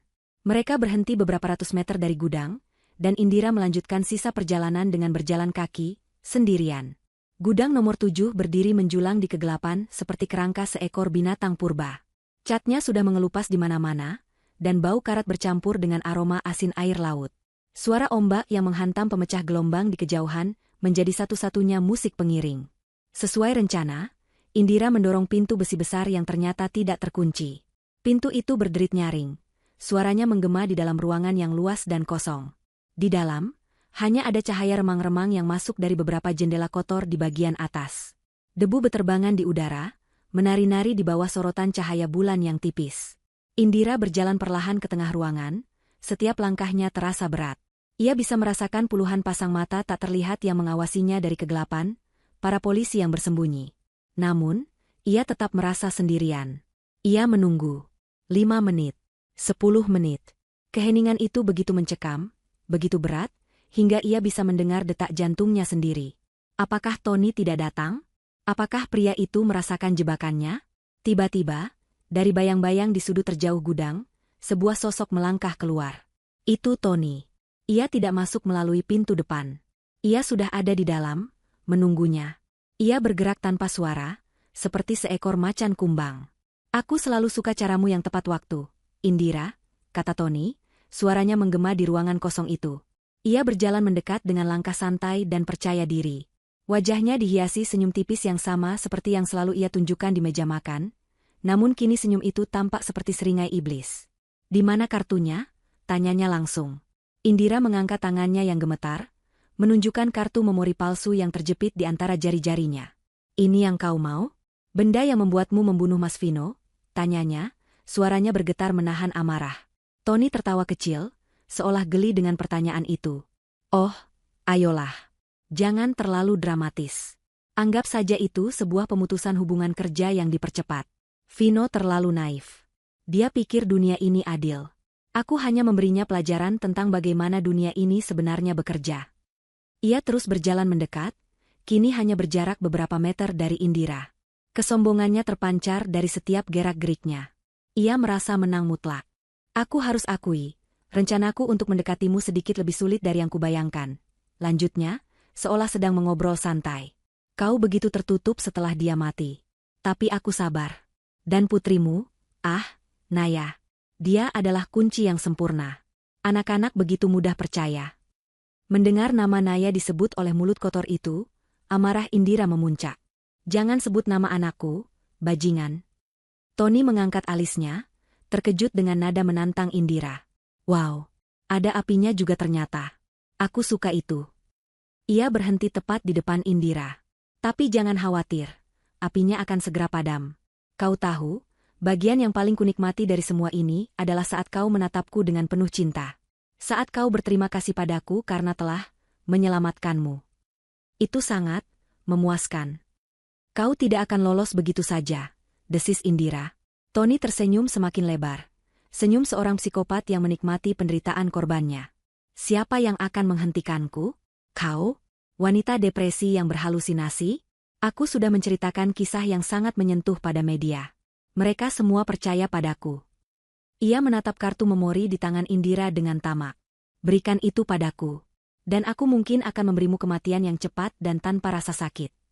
Aku ingin tahu, kata Indira, memaksakan diri untuk terus berbicara, mengulur waktu. Kecelakaan seperti apa yang sudah kau siapkan untuk kami? Mata Tony berbinar jahat. Ia suka membanggakan kejeniusannya. Sebenarnya cukup puitis. Aku berencana merusak sistem gas di dapur. Sebuah ledakan kecil saat kau sedang memasak sarapan untuk Naya. Beritanya akan sangat tragis. Seorang ibu yang depresi secara tidak sengaja menyebabkan kebocoran gas, menewaskan dirinya dan putrinya yang malang. Semua orang akan berduka untukku, duda yang kehilangan dua keluarga. Ia mencondongkan tubuhnya lebih dekat, suaranya berubah menjadi bisikan yang mematikan. Jangan khawatir. Aku sudah siapkan lubang untukmu dan Naya, tepat di sebelah makam Vino. Romantis, bukan? Pengakuan itu adalah puncaknya. Sinyal yang ditunggu-tunggu. Tapi sebelum Indira sempat menekan tombol di kerahnya, Tony bergerak lebih dulu. Dengan kecepatan yang mengejutkan, ia menerjang maju. Bukan untuk menyerang Indira, tapi untuk merebut kartu memori di tangannya. Tangannya yang dingin dan kuat mencengkeram pergelangan tangan Indira, sementara tangannya yang lain menyambar kartu itu. Ia begitu dekat hingga Indira bisa mencium bau kemenangannya yang busuk. Matanya menatap lurus ke mata Indira, penuh dengan kekejian murni. Seringainya melebar saat jari-jarinya berhasil menyentuh kepingan plastik kecil itu.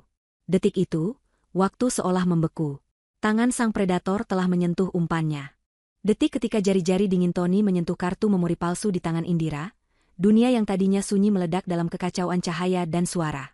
Lampu sorot yang kuat tiba-tiba menyala dari segala penjuru, mengubah gudang yang remang-remang menjadi panggung yang terang benderang. Bayangan-bayangan di sudut ruangan kini menjelma menjadi puluhan sosok tegap berpakaian preman yang bergerak serentak, mengepung mereka dari segala arah. Polisi! Jangan bergerak! Lepaskan dia! Teriakan yang menggema itu menghantam Tony seperti sambaran petir. Wajahnya yang tadi dihiasi seringai kemenangan, kini membeku dalam ekspresi syok dan ketidakpercayaan total. Matanya melesat ke segala arah, dari para petugas yang menodongkan senjata, ke wajah Indira yang menatapnya dengan dingin, lalu ke kartu memori di tangannya. Dalam sepersekian detik, ia sadar. Ia telah masuk ke dalam sebuah jebakan yang sempurna. Kesombongannya menguap, digantikan oleh amarah seekor binatang buas yang terpojok. Ia meraung frustrasi dan dengan gerakan kilat, ia menarik Indira, menjadikannya tameng manusia. Lengan kirinya melingkar erat di leher Indira, memutus pasokan udaranya. Tangan kanannya mengeluarkan sebuah pisau lipat kecil dari sakunya, dan ujungnya yang berkilauan ia tempelkan di leher Indira. Mundur! Semuanya mundur! Teriak Tony, matanya liar dan merah. Atau wanita ini mati. Para petugas polisi, termasuk detektif Heru yang kini sudah melangkah maju, serentak berhenti. Situasi berubah dari penyerbuan menjadi penyanderaan yang menegangkan. Tenang, Tony, kata detektif Heru, suaranya dalam dan tenang, mencoba meredakan situasi. Sudah berakhir. Jangan memperburuk keadaan. Berakhir? Tawa Tony terdengar histeris dan sumbang. Ini belum berakhir sampai aku mendapatkan apa yang aku mau. Ini semua salahnya. Teriaknya sambil mengencangkan cengkeramannya pada Indira, menunjuk ke arahnya dengan dagunya. Dia seharusnya tetap menjadi istri bodoh yang penurut. Dan Vino yang memulai semua ini. Dia yang menghancurkan hidupku. Indira terbatuk, berjuang untuk mendapatkan napas. Rasa takut yang tadi sempat ia tekan kini kembali merayap, dingin dan tajam seperti ujung pisau di lehernya. Tapi di tengah rasa takut itu, ada sesuatu yang lain. Amarah. Ia tidak akan mati di sini. Ia tidak akan mati sebagai korban tak berdaya di tangan monster ini, setelah semua yang ia lalui. Ia teringat latihan bela diri singkat yang pernah ia ikuti bersama Vino bertahun-tahun lalu. Instruktur itu berkata, saat diserang, jangan panik. Manfaatkan elemen kejutan. Serang titik terlemahnya. Saat Tony sedikit melonggarkan cengkeramannya untuk berteriak lagi pada polisi, Indira melihat kesempatannya. Dengan sekuat tenaga, ia menginjak punggung kaki Tony dengan tumit sepatunya. Tony mengerang kesakitan dan refleks sedikit membungkuk. Pada saat yang sama, Indira menyikutkan lengannya ke belakang, menghantam perut Tony dengan keras. Kombinasi serangan itu membuat cengkeraman Tony di lehernya sedikit mengendur. Hanya sedikit, tapi itu sudah cukup. Cukup bagi Indira untuk menghirup udara dan memutar kepalanya. Tony, yang marah karena perlawanan itu, kembali mencoba mengencangkan cengkeramannya. Detektif Heru terus mencoba berbicara, mengalihkan perhatian Tony. Kau pria yang cerdas, Tony. Kau tahu kau tidak punya jalan keluar. Menyakitinya tidak akan membantumu. Diam, bentak Tony. Matanya kini hanya fokus pada Indira, penuh dengan kebencian murni. Kau akan mati bersamaku, Indira. Saat itulah Indira teringat pada bros kecil di kerahnya. Tombol panik yang sekaligus menjadi alat penyadap. Bentuknya seperti bunga lili kecil yang terbuat dari logam. Cantik, tapi keras dan punya pin yang tajam di belakangnya. Itu bukan sekadar tombol. Itu adalah senjatanya. Dengan gerakan cepat yang didorong oleh adrenalin, ia meraih bros itu. Tony mengira ia mencoba menekan tombol panik, dan ia menyeringai. Percuma. Mereka tidak akan berani menembak selagi kau ada di tanganku. Tapi Indira tidak menekannya. Ia merenggut bros itu dari kerahnya, membaliknya di dalam genggamannya sehingga pin yang tajam mencuat di antara jari-jarinya. Dan saat Tony kembali berteriak pada polisi, Indira menghujamkan pin tajam itu ke punggung tangan Tony yang sedang memegang pisau. Arg! Tony menjerit kesakitan dan kaget. Refleks, tangannya yang tertusuk terlepas dari pisaunya. Pisau itu jatuh berdentang di lantai beton. Kehilangan senjatanya membuatnya panik. Cengkeramannya di leher Indira goyah selama sepersekian detik. Sepersekian detik itu adalah keabadian bagi tim polisi yang sudah bersiaga. Sekarang, teriak detektif Heru. Dalam sekejap, gudang itu dipenuhi oleh gerakan. Dua petugas menerjang dari sisi kiri, menabrak Tony seperti banteng terluka. Indira terdorong ke depan, jatuh tersungkur, namun ia segera berguling menjauh dari pergulatan itu. Petugas lain datang dari segala arah, menumpuk di atas tubuh Tony yang meronta-ronta dengan brutal. Terdengar suara umpatan, geraman, dan benturan tubuh. Pergulatan itu berlangsung singkat. Segera, Tony sudah tertelungkup di lantai, kedua tangannya diborgol dengan kasar di belakang punggungnya. Wajahnya yang tadi tampan kini kotor oleh debu dan darah dari hidungnya yang terluka, dipenuhi oleh ekspresi kekalahan dan kebencian yang paling murni. Beberapa petugas membantu Indira berdiri. Seluruh tubuhnya gemetar hebat, kakinya terasa seperti jeli. Polwan yang tadi mengantarnya datang dan menyelimutinya dengan jaket.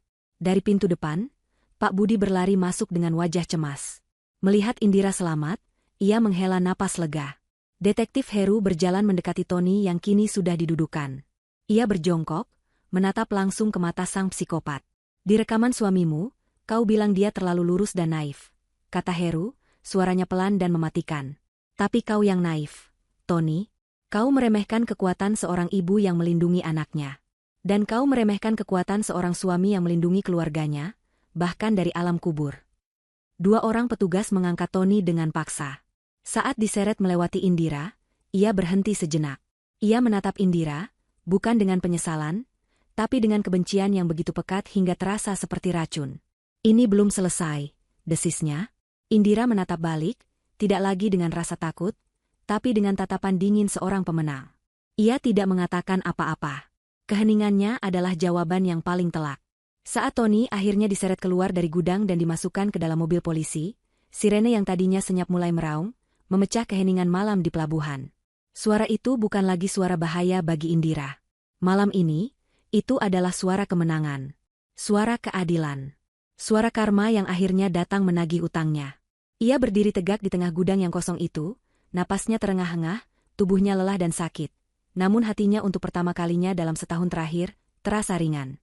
Beban itu telah terangkat. Monster itu telah ditangkap. 6 bulan berlalu sejak malam mencekam di gudang tua itu. Musim telah berganti, membawa serta udara yang lebih hangat dan hari-hari yang lebih panjang. Bagi Indira dan Naya, 6 bulan itu adalah sebuah perjalanan panjang keluar dari lorong gelap trauma menuju secercah cahaya harapan. Proses peradilan Tony berjalan cepat dan menjadi sorotan media nasional. Bukti yang ada terlalu kuat untuk dibantah. Rekaman suara terakhir Vino menjadi pusat dari persidangan, diputar di ruang sidang yang hening hingga membuat para juri dan pengunjung bergidik ngeri. Ditambah dengan rekaman pengakuan kedua Tony yang disadap oleh polisi, kesaksian dari Pak Budi dan beberapa mantan kolega Vino, serta kesaksian Indira yang tenang dan tegar, tidak ada lagi keraguan di benak siapapun. Selama persidangan, Tony tidak pernah menunjukkan penyesalan. Ia duduk di kursi pesakitan dengan dagu terangkat, sesekali melemparkan senyum sinis ke arah Indira. Pengacaranya mencoba membangun narasi bahwa Tony adalah korban dari tekanan dan persaingan bisnis yang tidak sehat. Namun semua itu runtuh di hadapan bukti-bukti yang tak terbantahkan. Vonis hakim akhirnya jatuh, penjara seumur hidup, tanpa kemungkinan pembebasan bersyarat. Saat palu diketuk, keadilan untuk Vino akhirnya terasa tuntas. Indira menjual rumah lamanya. Terlalu banyak kenangan buruk yang menempel di dinding-dindingnya. Dengan sebagian hasil penjualan dan sisa peninggalan Vino yang berhasil diselamatkan dari aset Tony yang dibekukan, ia membeli sebuah rumah yang lebih kecil di kawasan yang tenang dan rindang. Rumah itu memiliki halaman belakang yang luas tempat Naya bisa berlari-larian, dan sebuah ayunan kayu di bawah pohon mangga. Rumah itu sederhana, tidak semewah yang dulu, tapi terasa jauh lebih hangat. Rumah itu adalah milik mereka, sebuah awal yang baru. Perlahan tapi pasti, mereka mulai menata kembali hidup mereka. Indira memutuskan untuk mengambil alih kendali perusahaan peninggalan Vino. Awalnya terasa berat. Ia harus belajar banyak hal dengan cepat. Namun, dengan bantuan dari orang-orang setia seperti Pak Budi yang bersedia menjadi penasihatnya, Indira berhasil. Ia tidak hanya mempertahankan perusahaan itu, tapi juga membuatnya berkembang. Ia melakukannya bukan untuk dirinya sendiri, tapi untuk Naya, dan untuk menghormati warisan dan kerja keras Vino. Naya juga menunjukkan ketangguhan yang luar biasa. Tentu saja ada bekas luka. Ia sempat menjalani beberapa sesi terapi dengan psikolog anak untuk membantunya memproses trauma yang ia alami. Malam-malam pertama di rumah baru, ia sering terbangun karena mimpi buruk. Tapi Indira selalu ada di sana untuk memeluknya, meyakinkannya bahwa monster itu sudah pergi untuk selamanya dan tidak akan pernah bisa menyakiti mereka lagi. Perlahan, tawa ceria Naya kembali memenuhi hari-hari mereka. Ia kembali menjadi anak perempuan berusia 7 tahun yang lincah, yang suka menggambar pelangi dan mengejar kupu-kupu. Hubungan Indira dengan Rina menjadi lebih erat dari sebelumnya. Mereka bukan lagi sekadar sahabat, melainkan saudara. Rina sering datang berkunjung, membawa serta canda tawa dan kue-kue buatannya, memastikan bahwa Indira tidak pernah merasa sendirian. Keluarga Pak Budi pun menjadi seperti kakek dan nenek bagi Naya. Mereka adalah keluarga baru yang lahir dari krisis, diikat oleh kesetiaan dan kasih sayang yang tulus. Di suatu pagi di akhir pekan yang cerah, Indira mengajak Naya pergi ke suatu tempat. Mereka membawa seikat bunga lili putih kesukaan Vino dan kotak musik kayu yang menjadi saksi bisu perjuangan mereka. Mereka tiba di sebuah pemakaman yang terawat rapi dan berjalan menuju sebuah nisan marmer sederhana dengan ukiran nama, Vino Aditama. Ini adalah pertama kalinya Indira kembali ke sini sejak persidangan selesai. Ia berjongkok di samping makam, membersihkan beberapa helai daun kering yang jatuh di atasnya. Naya berdiri di sampingnya, memeluk kotak musik itu dengan erat. "Hai, Mas," bisik Indira, suaranya lembut. Angin sepau-sepau meniup rambutnya. "Kami datang. Maaf baru sempat ke sini." Ia terdiam sejenak, menatap nama suaminya. "Sudah selesai, Mas. Semuanya sudah selesai. Dia tidak akan pernah bisa menyakiti siapapun lagi. Kau berhasil. Pesan terakhirmu menyelamatkan kami." Air mata mengalir di pipinya. Namun kali ini bukan air mata duka yang pahit, melainkan air mata kelegaan dan syukur. "Kami baik-baik saja sekarang. Aku dan Naya, kami bahagia. Aku menjalankan perusahaanmu. Aku harap kau bangga padaku." Naya kemudian berjongkok di samping ibunya. Ia meletakkan kotak musik itu dengan hati-hati di atas rumput di samping nisan. "Hai, Ayah," sapanya dengan suara kecil. "Naya kangen Ayah," kata ibu. "Ayah sekarang sudah jadi bintang yang paling terang. Terima kasih sudah menjaga Naya dari Paman Tony yang jahat." Indira memeluk putrinya erat. Mereka duduk di sana selama beberapa waktu, membiarkan keheningan dan kenangan menyelimuti mereka. Mereka tidak lagi merasakan kesedihan yang menyesakan, melainkan kedamaian. Beberapa hari kemudian, Indira memutuskan untuk membawa Naya berlibur ke pantai, sesuatu yang sudah lama tidak mereka lakukan. Pagi itu, mereka bangun sangat pagi untuk melihat matahari terbit. Mereka berdiri di tepi pantai, bergandengan tangan, menyaksikan bola api keemasan perlahan muncul dari ufuk timur, melukis langit dengan warna jingga, merah muda, dan ungu. Naya melepaskan tangan ibunya dan berlari kecil menyambut ombak yang datang. Tawanya yang riang terdengar seperti musik terindah di dunia. Indira memperhatikannya, sebuah senyum tulus dan damai terukir di wajahnya. Badai telah berlalu. Malam tergelap dalam hidupnya telah berakhir. Dan di hadapannya kini, terbentang sebuah fajar yang baru. Mentari pagi itu terasa begitu hangat di kulitnya, menjanjikan hari baru, awal baru, dan kehidupan baru yang penuh harapan. Ia tahu, ia dan Naya akan baik-baik saja. Bersama, mereka lebih kuat dari apapun.